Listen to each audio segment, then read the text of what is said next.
Good afternoon on what is a cool, bright and sunny day. It is Sunday the 5th of November, Guy Fawkes Day, and I'm in the reading nook with a nice hot cup of tea and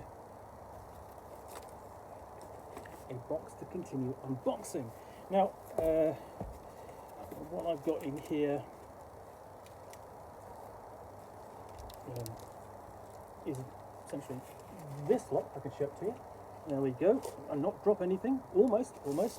And I have, essentially I've already unboxed things like that, and these, which are fanzines, Tales of the Smoking Worm,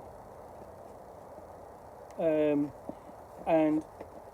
what I'm going to look at next is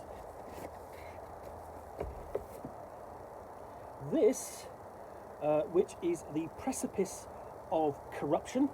It's for Dungeon Crawl Classics, the Goodman Games retro clone that draws heavily from the Appendix N of the Dungeon Master's Guide for Advanced Dungeons and Dragons First Edition. This is published by, this is written by Nick Barron. I'm going to see, I can't see a publisher name in there, but this is, doesn't say, a zero-level adventure. So this is looks to be like quite a horrific adventure or a horror adventure, which uses the format of the character funnel. Now, one of the features of Dungeon Crawl Classics is the character funnel, where the players create and control and roleplay not one but 4 characters. Okay, but each of the characters is 0 level, i.e. not first level, and doesn't have a class. And what they're really relying upon in the adventure is luck, and also on the player's ability to, help them survive. And the ones that survive will advance to first level, will be able to acquire a class, and become proper adventurers, as you would expect in other Dungeon Crawl Classics scenarios. So, the price of corruption. The town of Stenard finds itself in desperate need. The crops have failed and famine is imminent. In a bold effort to save the town, the constable sends their best hunters in search of game, treading into forbidden lands to the west. When hunters fail to return, a final call goes out. Will someone please help us? But only your unseemly mob of cutthroats and fortune seekers are willing to take on the task. Are you part of the cure to the encroaching corruption, or just another symptom of it? The Precipice of Corruption is an adventure model designed for 12 to 16 zero-level characters. The adventure includes 7 detailed NPCs, 4 new monsters, 20 rumours, and more than 13 encounters mixing wilderness and dungeon exploration. The adventure ends with 6 possible adventure hooks for expanding the story into a larger campaign. And this is from, sorry, I can see it here, it's from Breaker Press Games. A bit hidden there. When we open up, we've got a rumours and opinions in the Great Hall, and a location, with quite a big bold map there, perhaps a bit busy, and this is the Press of Corruption. There's the contents page, and you'll see the front cover there in black and white. We've got an overview, and the 3 acts it involves, how to involve the player characters. You've got a player introduction and a judge introduction. And you can tell already that Stenard is in trouble. There is a crow on the town, basically the entrance to the town, the sign at the entrance to the town. This is Stenard. We're in trouble. There's a crow on it. Because, whenever that happens, it's not a good sign. And then we have numerous NPCs, all nicely, clearly illustrated and laid out, including Gorsuk the Diddless, a monstrous humanoid, a goblin, and then where to begin the adventure. You have the cutthroats, the player characters brought before the town council. Yes, can you solve our problem? And then, you know, here we are. You're going to go out. You're not going to get your pittance is 10 coppers for the adventure, and you set out for an early departure. Sorry, an early departure, I should say. And fairly straightforward. You're leaving the village via the covered bridge and discovering what lies there. Even the villagers haven't been out and investigated.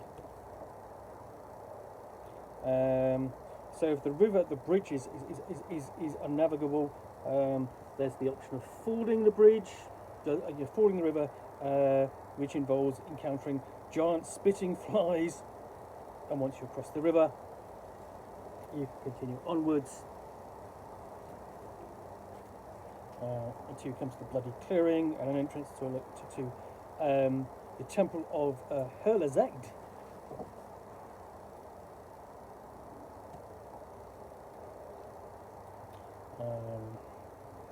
And we've got a nice big map of its layout there and a description of the location.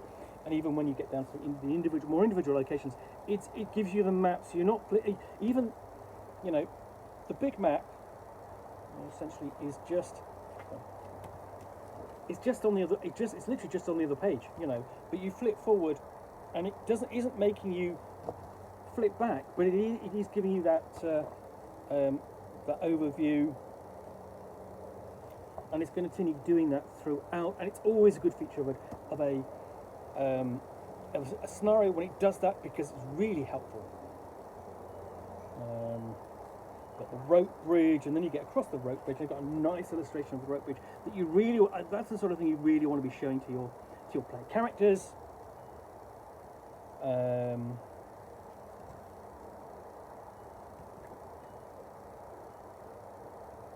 And there you enter the Hall of Corruption, where you will see the various NPCs sort of like listed already earlier in the book, but actually presented here for where you're like, the player characters will encounter them in the Hall of Corruption.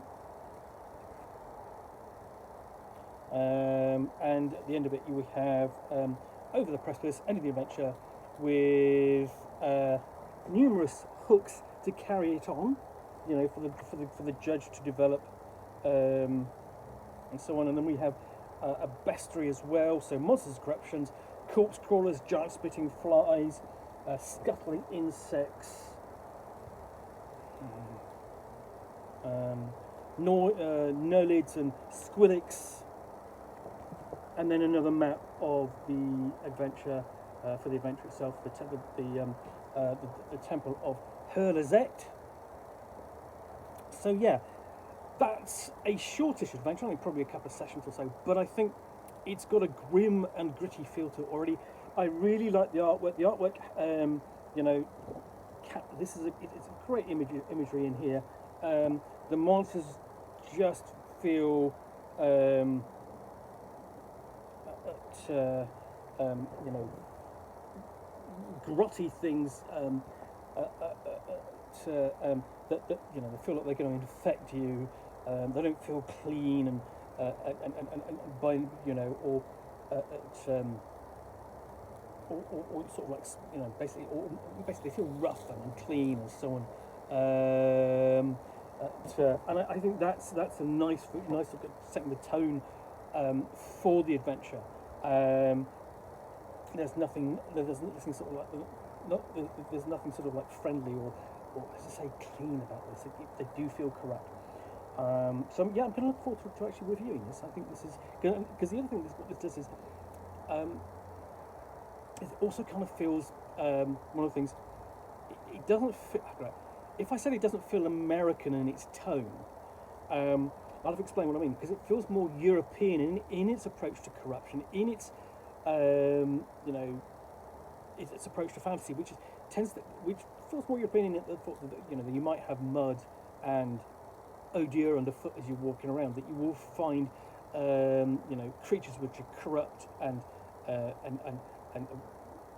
infectious and unpleasant. And the artwork enforces that. I mean, this is. I mean, I'm sort of. sort of reminiscent of the late Russ Nicholson, whose artwork really got across the feel of Warhammer Fantasy Roleplay very much, amongst a lot of other artists. Grim and perilous, I think, is how this adventure kind of feels. So yeah, that looks great. That's the Precipice of Corruption from Breaker Press Games for Dungeon Crawl Classics. Well, I hope you enjoyed this unboxing in the Nook. If you did, then please do click on the like button down below. And of course, if you've got any comments or feedback, I do appreciate you taking the time to post those. And lastly, if you want to be alerted to get more unboxings in the Nook, where you'll see me out here with a box containing a book or game, which I will unbox and chat about to the best extent of my knowledge for roughly 10 minutes or so, all of course accompanied by a nice hot cup of tea.